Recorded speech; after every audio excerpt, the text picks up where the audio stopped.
네, 고등부 친구들 안녕하세요. 또 유튜브를 통해서 영상을 보고 있는 친구들 안녕하세요. 그리고 여러 선생님들 그리고 학부모님들 그리고 예담 탁구팀 탁구 팀원님들 안녕하세요. 오늘도 역시 우리 말씀 묵상 우리 같이 해보도록 하겠습니다. 오늘은 에레미야 1장 11절에서 19절 말씀입니다. 에레미야 1장 11절에서 19절 말씀 먼저 보도록 하겠습니다. 또 여호와의 말씀이 내게 임하셨다. 에레미야야, 내가 무엇을 보느냐? 내가 대답하기를 내가 아몬드 나무 가지를 보고 있습니다 하였더니 그가 내게 말씀하셨다. 내가 잘 보았다. 나는 내 말이 그대로 이루어지는지 지켜보고 있다 하셨다. 여호와 말씀이 두 번째 내게 임하셨다. 내가 무엇을 보느냐? 내가 대답하기를 내가 끓는 가마솥을 보고 있습니다. 그 솥의 면이 북쪽으로부터 기울였습니다 하였더니 여호와께서 내게 말씀하셨다. 재앙이 북쪽으로부터 이 땅의 주민들에게 쏟아질 것이다. 보아라, 내가 북방 왕국들의 모든 족속을 부를 것이다. 여호와의 말이다. 그들이 와서 예루살렘 성문들의 입구에 제각기 왕의 보좌를 정하고 그 사방의 모든 성벽과 유다의 모든 성읍들을 칠 것이다. 그들이 나를 버리고 다른 신들에게 분향하고 자기 손으로 만든 것에 절한 모든 악 때문에 내가 그들에게 심판을 선포할 것이다. 그러면 너는 내 허리띠를 동여매고 일어나 내가 내게 명한 모든 것을 그들에게 말하여라. 그들 앞에서 놀라지 말라. 그렇지 않으면 내가 너를 그들 앞에서 두려워 떨도록 만들겠다. 보아라, 내가 오늘날 너를 온 땅, 곧 유다의 왕들과 고관들과 제사장들과 이 땅의 백성 앞에 너를 견고한 성과 새 기둥과 노성벽이 되게 할 것이므로 그들이 너를 대적하여도 이기지 못할 것이니 이는 내가 너와 함께하여 너를 구축할 것이기 때문이다. 여호와의 말이다. 아멘. 네, 오늘 말씀은 그 에레미야 말씀을 우리 계속해서 이제 보고 있는데요. 오늘 말씀은 에레미야가 두 가지 환상을 하나님으로부터 통해서 보고 있는 말씀이 오늘 말씀입니다. 우리가 어, 지난 시간에 에레미야의 소명에 대해서 봤죠. 하나님의 뜻을 에레미야에게 주고 나서 에레미야가 그 하나님의 뜻으로 이렇게 소명을 받는 그런 모습을 보는데 그 첫 번째 단계가 에레미야에게 어떠한 문제 제기를 하는 거예요. 어떠한 일이 일어날 것인지 보여주는 것인데 그 모습을 두 가지 환상을 통해서 보여줍니다. 그러니까 저희가 보는 성경하고 좀 번역이 다른데 첫 번째는 아몬드 나무 가지를 보고 두 번째는 끓는 가마의 비유를 보고 있습니다. 그 두 가지 비유가 뜻하는 바는 재앙이 반드시 임하겠다라는 거죠. 재앙이 반드시 이스라엘 땅 가운데 임하게 될 것이다라는 것이고 그 말씀을 담대하게 전하라는 것이 하나님의 뜻에 있습니다. 그래서 하나님께서 에레미야와 늘 함께할 것이다. 두려워 말고 겁내지 말고 가서 담대하게 전하여라. 이것이 바로 하나님의 뜻입니다. 다음 주제 한번 볼까요? 하나님께서 에레미야에게 무엇을 보느냐 물으시니 에레미야가 무엇을 보고 있다고 고백하나요? 첫 번째 아몬드 나무이고요. 아몬드 나무까지이고요. 두 번째로는 끓는 가마솥입니다. 끓는 가마솥. 하나님께서 이스라엘을 심판하시는 이유가 무엇인가요? 그들이 나를 버리고 다른 신앙에 분양하고 자기 손으로 만든 것에 절한 모든 악 때문에 그러니까 우상 숭배이죠. 하나님을 버리고 다른 신을 섬기고 있는 모습 때문에 하나님께서 그들을 심판하신다 말씀하십니다. 예레미야는 처음 환상에서 무엇을 보았으며 그것을 의미하는 것은 무엇인가요? 바로 아몬드 나무 가지입니다. 아몬드 나무 가지이고요. 그것을 의미하는 바는 하나님께서 자신의 말대로 반드시 이루어질 것을 보고 있다라고 성경 말씀에 기록되어 있습니다. 끓는 가마 이야기를 들은 에레미야의 마음은 어떠했을까요? 하나님께서 에레미야에게 놀라지 말라고 하신 이유는 무엇인가요? 자, 끓는 가마의 비유는 아, 가마가 펄펄 끓는데 북쪽으로 기울여져 있었어요. 북쪽으로부터 기울여져 있었죠. 그래서 북쪽으로부터 기울였으니까 당연히 이 이렇게 가마 속에 있는 물이 북쪽으로부터 기울여져서 이제 쏟아지겠죠.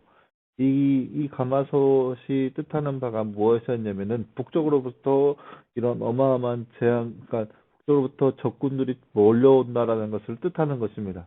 이 이야기를 들은 에레미야 마음은 과연 어땠을까요? 이제 두려웠죠. 당연히 두렵죠. 왜냐하면은 이제 곧 에레미야가 살고 있는 그 땅 가운데 적군들이 몰려온다는 소식이잖아요. 그리고 그것은 반드시 이루어질 것이고 곧 임한다라는 거잖아요. 그러니까 임박한 하나님의 진노의 재앙의 소식을 에레미야는 환상을 통해서 직접적으로 본 거예요. 그러니 얼마나 두렵겠어요. 떨리겠어요. 그러니까 하나님께서 말씀하시는 거예요. 너희는 두려워하지 마라. 너는 두려워하지 마라. 음, 그들 앞에서 놀라지 마라. 그들 앞에서 두려워 떨지도 마라. 이것이 바로 에레미야의 마음입니다. 하나님께서 에레미야에게 놀라지 말라고 하신 이유는 이것이 반드시 일어나기 때문에, 어, 어, 그, 놀라지 말라고 하는 이유는 뭐냐면은, 하나님께서, 하나님께서 에레미야와 함께 하실 것이기 때문입니다. 오늘 마지막 19절 말씀을 보면, 그들이 너를 대적하여도 이기지 못할 것이니 이는 내가 너와 함께하여 너를 구출할 것이기 때문이다. 여호와의 말이다. 하나님께서 에레미야와 함께할 것이기 때문에 떨지 말고 놀라지 말라라는 겁니다. 그러니까 그 재앙이 임하게 될 건데 그 안에서 에레미야는 하나님께서 도와주시고 보호하시고 지켜주신다는 거예요. 그것이 바로 에레미야 오늘 말씀의 에레미야 환상 가운데 임하는 하나님의 말씀입니다.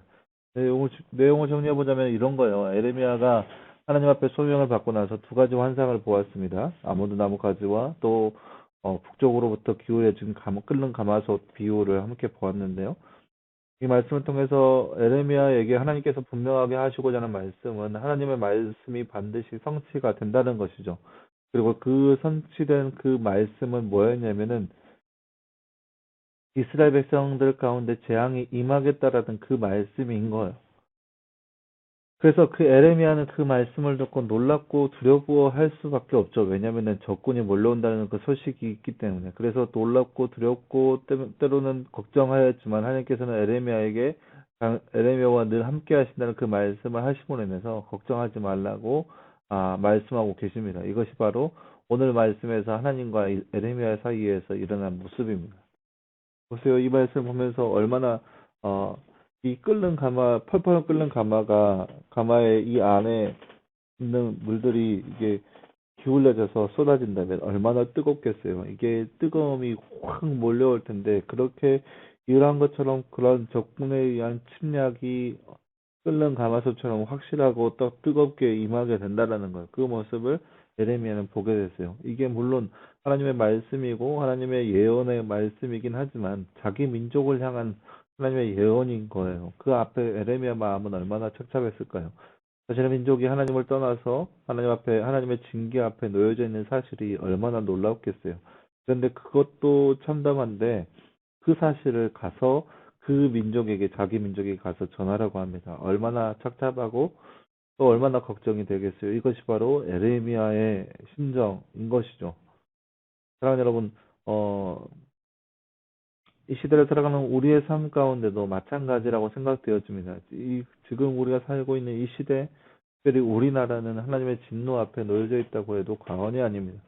하나님을 떠나고 하나님을 배신하고 여러 신상 앞에 선 사람들이 얼마나 많이 있는지 몰라요.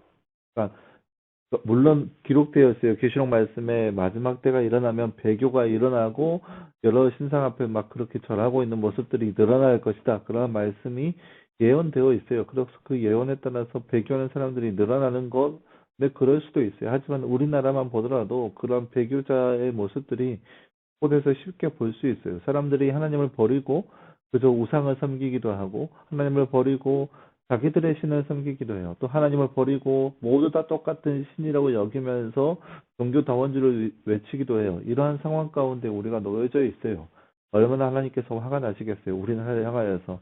그렇기 때문에 우리나라를 향하여서 우리나라에 대한 심판의 선언이 이미 선언되었을 수도 모르는 거죠. 아마 그렇게 우리가 선포된다 해도 되었다고 해도 우리는 그 하나님 앞에 그 어떠한 반발을 할 수 없습니다. 왜요? 사실이니까요.